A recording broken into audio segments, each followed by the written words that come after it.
wala muna tayong updates sa specific cases. No? Basta things are moving smoothly. We are, the teams are moving. We are hiring people.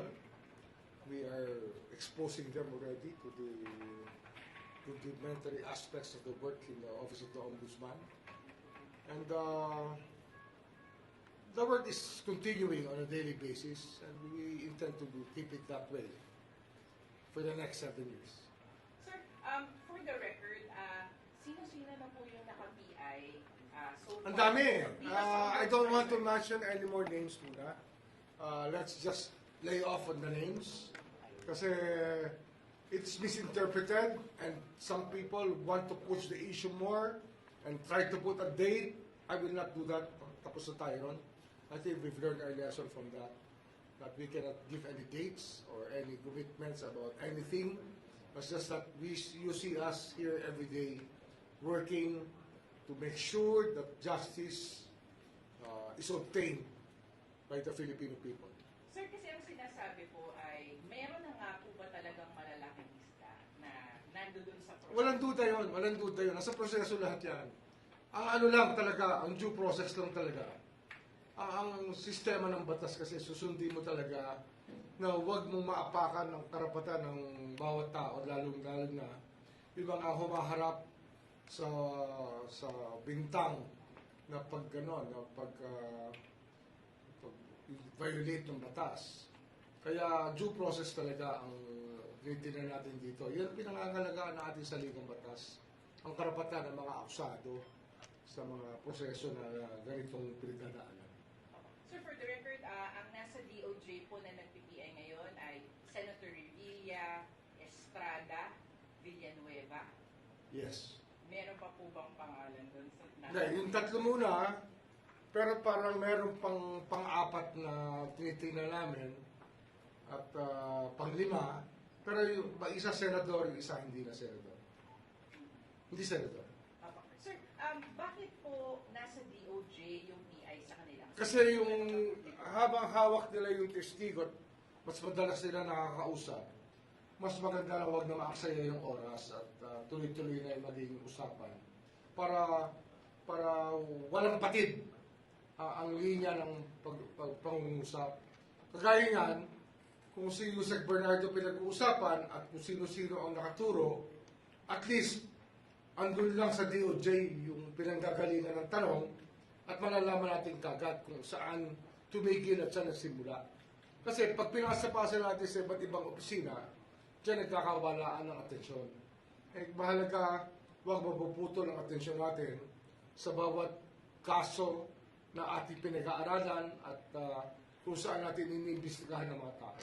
Sir, yung sa issue po ng mga umano'y dokumento, files ni Yusek Cabral, ano na po yung update po? Wala pa yan eh. Turn over sa amin yan ng DPWH, titignan namin.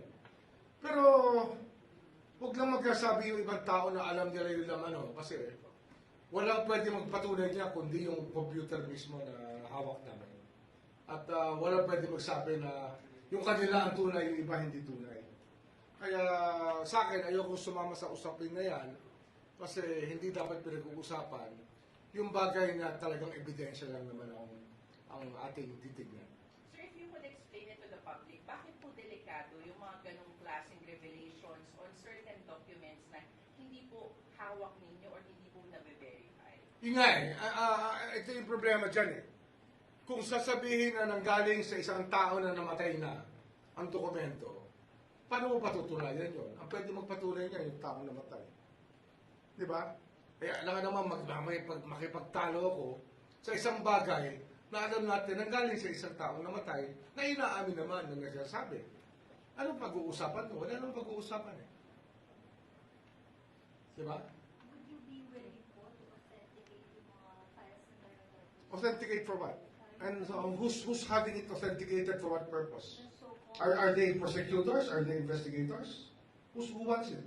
Bali nabanggit po kasi before ni Nales First Officer Ted Castro na yung matter daw po of authenticating these so-called registered documents are in the hands of the Office of the Ombudsman.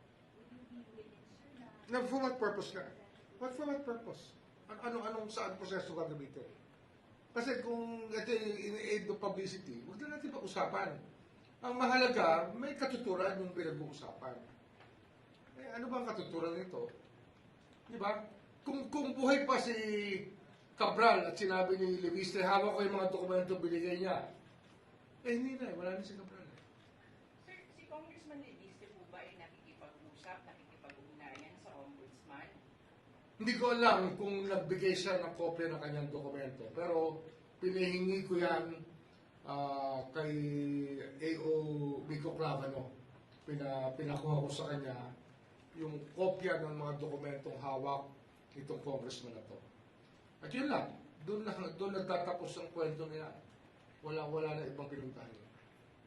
Sir, meron din po kasing statement si Congressman Levistre na turn over daw po niya ito sa ombudsman. Nag-release pa siya ng photos with some ombudsman staff. Okay. And he is saying na hindi daw niya alam bakit hindi daw kagad action. So what does it prove? Ombudsman. What does it prove? Why the urgency? Ano bang kailangan malaman doon? Siguro siya magsabi kung ano laman doon na dapat pinapansin namin. Di ba? Ang gagaling sa kanya, tapos sasabihin niya, bibigyan niya kami ng duda yung aming pagkatao dito. Sabihin niya kung ano problema. Di ba? Bibigyan niya ng motibo na parang wala kaming ginagawa. Araw-araw nandito lang naman kami. Di pumunta siya rito. Sir, haharapin niyo siya pag pumunta siya dito. Marami naman. Marami haharap sa kanya dito. Ang tao na nandito, lahat may trabaho. Pwede humarap lahat yan. Sir, for the record, ano na po ba yung ginagawa dun sa documents, dun sa computer? Ano lang yung computer niya. Pinag-aaralan pa namin kung yung proseso sa pagbubukas ng files. Yung proseso para walang masabi. Hindi ka gagayan. Gusto mo, authenticated yan. Sino dapat humarap para buksan mo yan? So binubuo namin yan. At mag-uusap-usap kami sa isang linggo. Ay baka magkita kami ni Secretary Vince sa Monday. At pag-uusapan namin yung proseso na gusto namin. At siguro, ako sabi ko na rin si Commissioner Cordoba ng COA para at least yung mga agencies na dapat nakatigil, titigil. So, sir, hindi pa nabubuksan, selyado pa rin po. Hindi namin yung ginagalaw. Hindi pa namin ginagalaw. Sir, yung sinabi lang po ni Senator Aimee na may filing daw po ng charges against Senators Jinggoy Estrada, Joel Villanueva and former Senator Revilla by January 15. Buti siya, alam niya. Ako, hindi ko alam yun. So there's no truth to that, sir. Ewan ko na, saan nagagaling. Basta, sir, the PI is with the Basta tuloy-tuloy lang ang trabaho. We're doing our work. The DOJ is doing its work. Kahapon, Monday, kasama ko yung DOJ dito. Monday, kasama ko yung DOJ dito. I signed off on some documents that are referred back to them. That's it. We talk business. Sir, your comment dun sa pagbabalik na po nung pera, nung ilan pong mga sangkot. Ano yan? Simula pa lang yan eh. Parang dry run pa lang natin at tawag natin yan. Kasi we expect this to hasten up later on. Kasi nga, the avenue to return money is not always there for everybody. Dapat yan, habang maaga mabuti, isoli na. At marami naman makakatanggap dyan ng notices sa amin na sila iniimbestigahan at yun na. At sasabihan din na bibigyan ng pagkakataon ng masoli. Sir, naglabas na po ba kayo ng notices? Hindi ba? Pero ngayon kasi, nagpa-fact-finding na kami sa mga taong iniimbestigahan. Nagpa-fact-finding kami. Sir, So, dapat may basis na kami para pag kinakausap namin, alam na namin yung pinag-uusapan. Alam naman saka namin itatanong yung hindi namin alam. Dapat yun, pag nagtanong ka, alam mo na rin yung sagot eh. Di ba? We don't go there asking a question you don't know the answer to. Basically, that's what investigation is all about. You know where you're leading to. sir, ito yung sa contractors, tama po ba? May nakita- Kasama yan. Marami yan eh. Marami yan na nire-refine yung list kasi may mga listahan na hindi malinis eh. Ibig sabihin, walang direct connection talaga at hindi talaga magtatagpi-tagpi. So, iniisa-isa namin yan tingnan ang mga listahan na yan at tinitingnan namin kung paano itatrato yung bawat kaso. Kasi iba-ibang klase conflict of interest to, hindi lang maiisang klase lang. Hindi lang iisang klase. Sir, your health, alam ko na bakita, pero kamusta po yung kayo? I think I'm okay. I work out every day. I sleep early. I wake up early. So, well, siyempre, ano yan eh. Idle minds are devil's workshop. Yun yun eh. Natin magagawa kasi naghahanap sila ng i-storyahin. Tingin ko naman okay naman ako. Your message, sir, doon sa mga nagpapakalat na you're unwell. Ganyan, pinapa-imbestigahan ko yan. Oo, pinapa-imbestigahan ko yan. Kasi, we've reached the limit of cyber libel already. Tignan natin kung saan pupunta. Pinapa-imbestigahan ko yan. I'm asking the NBI to look into these allegations and this scuttlebutt kung saan nagmula sa social media. So we will know. And sometime, you really have to extract justice from people. Hindi mo talaga pwedeng pabayaan na lang. Kasi pattern to, parang dry run to for things to come later on. Kung ginagawa nila ito ngayon, gagawin pa nila lalo yan pag hindi yan nasa mata. Pag ginaawat yan. Okay? Sir, yung mga ganito pong reports on your health and yung nag-a-announce ng filing. Lumabas na nga ako eh. I came out on my radio program last Saturday. Sunday, meron naman, tuloy na naman eh. Talaga makikita mo yung bad faith. There's really an orchestrated campaign. I don't know for what purpose, pero tingin ko, it's part of the propaganda machine of some political quarters. Diba? Okay? Sir, Thank baka may nakalimutan ka. Hindi, wala pa. Next week naman, magkaka-briefing ulit tayo. And I think that we will do it at least once a week. Mag-uusap-usap tayo at least once a week.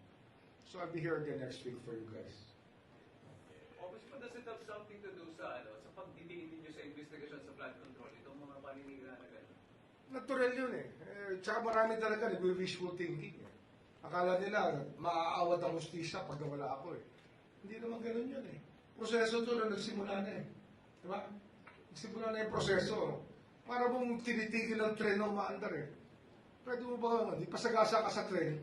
Diba? Pero hindi mo pwede awatin ang tren pag umaandar na. Diba? O, sige, salamat ha. Salamat. Gangster, you know, we do that better than anybody. I bet you got it twisted, you don't know who to trust. So many player hating niggas trying to sound like us. Say they ready for the front, but I don't think they know it. Straight to the depths of hell is where them cowards going. Well, all you still down, nigga, holler when you see me. And let these devils be sorry for the day they finally free me. I got a caravan of niggas every time we ride. Hitting motherfuckers up when we pass by. Until I die, live the life of a boss player. Cause even when I'm high,